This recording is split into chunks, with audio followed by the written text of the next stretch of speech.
Nag-init ang social media na magpalitan ng patutsada ang comedian at TV host na si Kit Kat at ang kanyang brother-in-law na si Chef Jeremy Favia dahil sa di umano'y expired na pasalubong.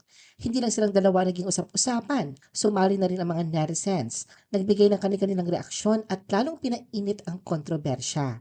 Alamin ang mga detalye sa likod ng viral na sagutan na ito. The Philippine Showbiz List presents detalye ng patutsadahan nila KitKat at Chef Jeremy Favia. KitKat posted about expired pasalubong from China. Umani ng atensyon sa social media ang palitan ng pahayag sa pagitan ng comedian at TV host na si KitKat at na kanyang brother-in-law na si Chef Jeremy Favia. Nag-ugat ang issue matapos magbahagi si KitKat ng isang Instagram story kaugnay sa pasalubong na tanggap ng kanilang pamilya na sinasabing mula sa China. Sa kanyang post, ipinahayag ni KitKat ang pagkabahala sa expiration date ng nasabing produkto, lalo na't may sanggol ang kanyang pamilya. Bagamat hindi siya nagbanggit ng pangalan, mabilis namang tumugon si Chef Jeremy na kapatid ng asawa ni KitKat na si Walby Favia. Ipanaliwanag ni KitKat na matapos niyang suriin ang nakasaad sa packaging at ipatranslate gamit ang isang AI device, lumabas umano na expired na ang produkto batay sa kanyang interpretasyon sa petsang nakalagay. Dahil dito, iginiit niya na hindi na ito ligtas gamitin, lalo na para sa kanilang anak. Ayon kay KitKat, nakalagay sa ibabang bahagi ang petsang 2025-12-26 na ayon sa karaniwang format ng mga produktong galing sa China ay tumutukoy sa expiry o best before date. Ibig sabihin, maaari lamang itong gamitin o kainin hanggang December 26, 2025 at dahil lagpas na raw sa petsang yon, itinuturing na niya itong expired. Chef Jeremy responded to KitKat's viral post. Naglabas naman ng reaksyon si Chef Jeremy kaugnay sa naging post ni KitKat tungkol sa umano'y expired na pasalubong. Sa pamamagitan ng isang Facebook post ng February 4, 2026, tahasang tinuligsa ni Chef Jeremy si KitKat at iginiit ang kanyang panig sa issue. Ayon kay Chef Jeremy, ang tinutukoy ni KitKat na bumili ng pasalubong ay ang ina nila na kanyang kapatid na si Walby na siya ring lola ng anak ni KitKat. Binigyang diin niya na bilang isang lola, hindi umano gagawa ng anumang bagay ang kanilang ina na maaaring makapinsala sa sariling apo. Dagdag pa niya, mas inuna pa raw ng kanilang ina ang pagbili ng pasalubong para sa pamilya kaysa sa pagbili ng mga gamit para sa sarili nito. Pinayuhan din ni Chef Jeremy si KitKat na magsagawa muna ng masusing fact-checking bago magbahagi ng anumang post sa social media. Ayon sa kanya, ang petsang nakasaad sa produktong pinag-uusapan ay manufacturing date o date of production, hindi expiration date. Ipaniliwanag din ni Chef Jeremy na pare-pareho ang biniling pasalubong ng lahat ng kasamahan nila sa biyahe dahil ito ay inirekomenda ng kanilang tour guide. Hindi nila pigilan ni Chef Jeremy na matamaan si KitKat na ayon sa kanya ay matagal nang gumagawa ng mga post na nakakapagpahiya sa kanilang ina.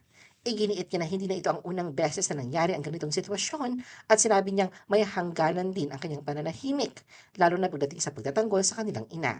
Kalakip na kanyang post ng ilang impormasyong nagmula sa internet na nagpapaliwanag na sa maraming produktong gawa sa China, karaniwan umano nakalagay ang date of production at hiwalay pa rito ang shelf life ng produkto mula sa araw na ito ay ginawa.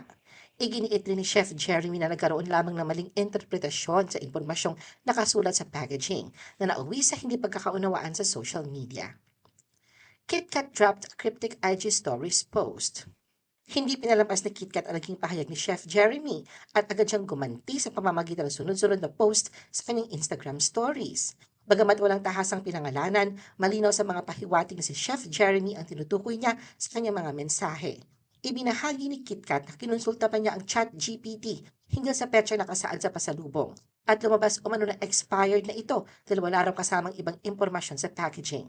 Binanggit din ni KitKat na may mga natatanggap siyang patutsada at biro mula sa ilang tao, kabilang ang mga komentong tumutukoy sa kanyang itsura na retokada. Gayunpaman, sinabi niyang hindi siya naaapektuhan sa mga ito at sa halip ay tinatawanan na lamang niya ang mga hirit na anyay mas lalong nakakapagpa-stress sa mga gumagawa nito. Sa hiwalay na pahayag, kinausap ng pep.ph si KitKat sa pamamagitan ng messenger noong February 5, 2026 upang linawin ang kanyang panig. Ayon kay KitKat, wala naman daw siyang pinahiya o pinangalanan sa kanyang unang post at hindi rin niya tinukoy ang ina ng kanyang asawa. Ipaniliwanag niya na bilang isang ina, natural lamang umano ang kanyang naging reaksyon dahil nagpanik sila ng kanyang mister nang mapansin ang petsa nakalagay sa produkto na inaakalang expired na. Kwento ni KitKat, balak pa sana nilang itabi ang pasalubong dahil naasahan niya magugustuhan ito ng kanyang anak. Ngunit mapansin ang petsa at wala umanong ibang impormasyon sa label, lalo siyang kinabahan para sa kaligtasan ng bata. Dagdag pa niya, may kasama rin umanong produkto mula Thailand na malapit na rin mag-expire dahil ano pang mas lalo siyang magduda kung saan talaga nagmula ang mga pasalubong. Inamin din ni KitKat na may umiiral na hindi pagkakaunawaan sa pagitan niya at ng kanyang mother-in-law. Ayon sa kanya, hindi raw siya basta gagawa ng ganoong post kung walang pinanggagalingan ang kanyang saloobin. Ibinahagi rin niya na maging ang kanyang asawa ay galit na galit sa nangyari, ngunit hindi rin naman umano ito nagbanggit ng pangalan sa publiko. Himutok pa ni KitKat, tila may double standard umano sa kanilang sitwasyon na kapag siya ang binabastos ay tila katanggap-tanggap, ngunit kapag siya ang nagsalita ay agad siyang sinisita. Binanggit din niya na hindi raw maayos ang relasyon ng kanyang mister sa sariling pamilya at nauna na itong lumayo sa kanila dahil sa matagal ng alitan. May nabasa rin daw si KitKat na balak umano siyang idemanda ni Chef Jeremy, bagay na ikinagulat niya. Ayon sa kanya, wala naman siyang pinangalanan at kung tutuusin ay maaari rin siyang magsampa ng reklamo kung nanaisin niya. Sa huli muling iginiit ni KitKat na ang kanyang naging reaksyon ay bunga ng matinding pag-aalala bilang isang ina, lalo na't hindi rin maayos ang kanyang relasyon sa pamilya ng asawa. Dahil dito, aminado siyang hindi siya ganap na panatag at mas nagiging maingat pagdating sa kaligtasan ng kanyang anak. KitKat responded to netizens. Nagpatuloy si KitKat sa pagkikipagtunggali sa social media matapos ang patutsadahan nila ni Chef Jeremy. Noong February 5, 2025, nagbahagi siya sa Facebook ng unboxing video ng regalong sapatos mula sa kanyang kaibigan. Ngunit agad itong dinumog ng mga komento ng netizens na tila hindi pa nakaka-move on sa tensyon sa pagitan niya at ni Chef Jeremy.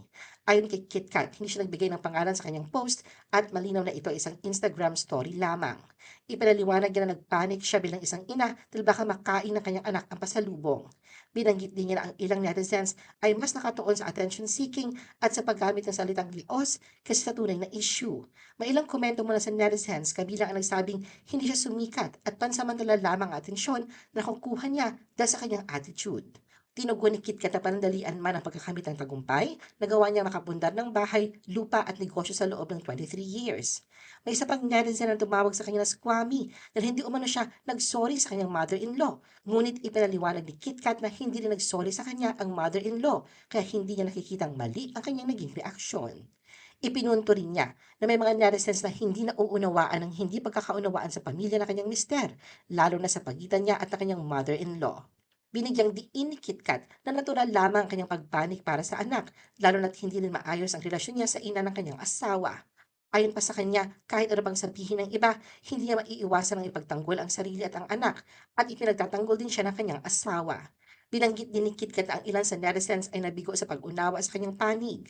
At sa pamamagitan ng mga social media posts, mas lalong lumalabas ang hindi pagkakaunawaan at tensyon sa pamilya. Iginiit niya na kanyang layunin ay protektahan ang anak at ipahayag ang kanyang saloobin, hindi manira o magbigay diin sa baho ng iba. Ano ang masasabi mo sa video na ito? Mag-like o mag-react at huwag mahiyang mag-comment. For our YouTube viewers, huwag kalimutan mag-subscribe at i-hit ang notification button. At para sa aming Facebook viewers, mag-like at follow sa aming Facebook page para updated ka sa mga showbiz chika. Thanks for watching!